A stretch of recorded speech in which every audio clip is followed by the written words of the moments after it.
The head of the Service Employees International Union is worried about what Donald Trump is stirring up in her 2.1 million members, because she thinks he can win. In an interview with David Axelrod on his podcast The Axe Files out Thursday, Mary Kay Henry said her organization is going into hyperdrive to stand up against Trump because she sees him as a real threat.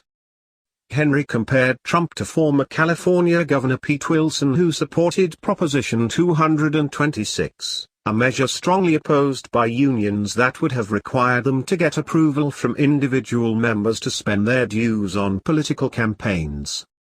This ad that Trump released today is horrific in my mind and reminds me of Pete Wilson in California on Proposition 226, Henry said, likely referring to Trump's first TV ad talking about building a wall along the U.S. Mexico border and a proposal to ban Muslims from entering the U.S.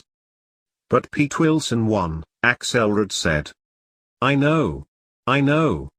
That's why I think this is a very dangerous political moment in our country, Henry said.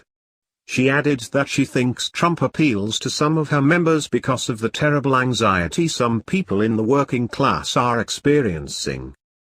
I think he's touching this vein of the terrible anxiety that working class people feel about their current status, but more importantly, how terrified they are for their kids not being able to do as well as they have, never mind doing better, Henry said. So that broken sense of the future and that emotion having an easier appeal to fear than to what's possible is what we found is why we're doing one-on-ones with every one of our members right now in this period, because 64% of our public members identify as conservative and are much more interested in the Republican debate than the Democratic debate at this moment.